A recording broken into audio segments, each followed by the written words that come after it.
미국과 중국이 무역전쟁 90일 휴전에 합의해서 일단 새해벽부터 우려됐던 확전은 피할 수 있게 됐습니다.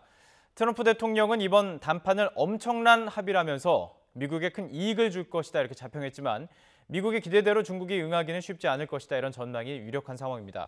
LA 특파원 연결해서 자세한 소식 알아보겠습니다. 김기봉 특파원. 네, 김기봉입니다. 자, 먼저 이번 담판에 대해서 트럼프 대통령은 스스로 매우 잘된 합의다 이렇게 평가를 했습니다. 어떤 말을 했는지 좀 자세히 정리해보죠. 네, G20 정상회의를 마치고 미국으로 돌아오는 비행기에서 트럼프 대통령은 이번 미중 무역 담판을 엄청난 합의라고 평가했습니다. 협상이 성사되면 역대 가장 큰 합의 가운데 하나가 될 것이라고 말했는데 그만큼 이번 협상이 미국에 큰 이익이 될 거라는 의미로 들렸습니다. 트럼프 대통령은 이번 협상이 농산물, 공산품 할 것 없이 모든 종류의 미국 제품에 대해 매우 긍정적인 영향을 미칠 것이라고 말했습니다. 무엇보다 자신은 대중국 관세를 보류하는 것이지만 중국은 미국에 대해 더 개방을 할 것이며 관세를 제거할 것이라고 평가했습니다. 자신은 언제든 반격할 고삐를 잡고 있지만 중국은 사실상 항복할 것이라는 뉘앙스로 들렸는데 그만큼 이번 담판이 미국의 승리로 이어질 것으로 기대하는 발언으로 해석됩니다.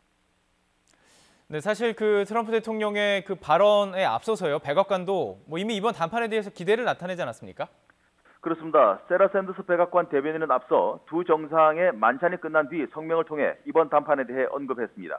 두 정상은 일단 관세 확전을 멈추고 강제적인 기술 이전, 지식재산권 보호, 비관세 장벽, 사이버 침입과 절도, 그리고 서비스와 농업에 관한 협상을 즉각 개시하기로 했다고 밝혔습니다.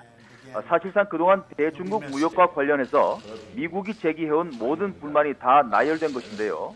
이번 90일간의 협상을 통해 미국의 요구를 모두 관철하겠다는 의지로 들립니다. 아울러 미국은 일종의 단기 전리품으로 두 가지를 내세웠습니다. 한 가지는 강력한 마약성 진통제 펜타닐을 중국도 규제 약물로 지정해서 이 약을 미국에 파는 사람은 중국에서 최고 법정형에 처하기로 한 것입니다. 그리고 중국의 반대로 중단됐던 미국 퀄컴사의 네덜란드 NXP 반도체 인수권도 사실상 타결이 이루어졌다는 점을 트럼프 대통령이 기내에서 다시 언급하기도 했습니다. 자, 미국의 바람이 이렇게 큰데 상대국인 중국의 입장이 중요하지 않겠습니까? 중국의 반응은 어떻습니까? 네, 아직 중국은 이번 담판과 향후 협상 전망에 대해 추가 입장을 내놓지 않았습니다. 그러나 이번 협상이 트럼프 대통령의 말처럼 미국에 일방적으로 유리한 쪽으로 풀리기는 쉽지 않을 것으로 보입니다.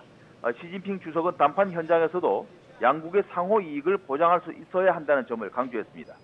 그동안 중국이 미국의 관세 폭탄에 대해 즉각적인 보복을 해왔던 것도 미국의 주장처럼 중국이 잘못하지만은 않았다는 나름의 논리와 주장이 있기 때문이었습니다.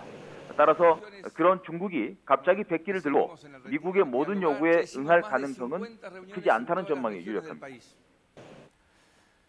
더구나 이 90일이라는 기간이 양국이 원만한 합의를 이끌어내기에는 결코 길지 않은 시간으로 보이고 있습니다. 협상 전망은 어떻게 보고 계십니까?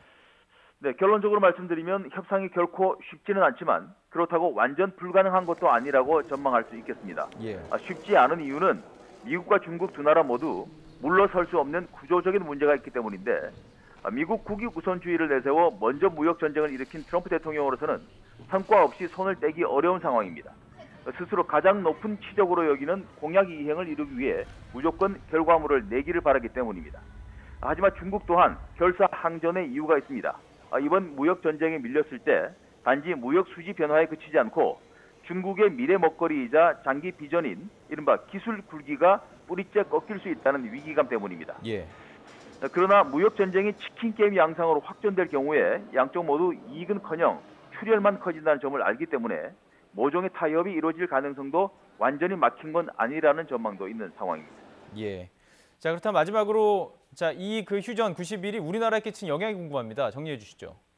네, 우리 두 나라 무역 전쟁이 일단 확전을 피했다는 점은 우리 경제에 긍정적으로 작용합니다. 특히 중국과 미국의 수출을 많이 하는 기업에는 단기적 호재가 되는데 업종별로는 중국 수출이 많은 중간재나 반도체 기업들이 일단 걱정을 좀 덜었다는 평가입니다. 미중 양국 관계로부터 교역량이 적어지면 그들 나라에 들어가는 중간재도 직간접 영향을 받아 위축될 수밖에 없기 때문입니다.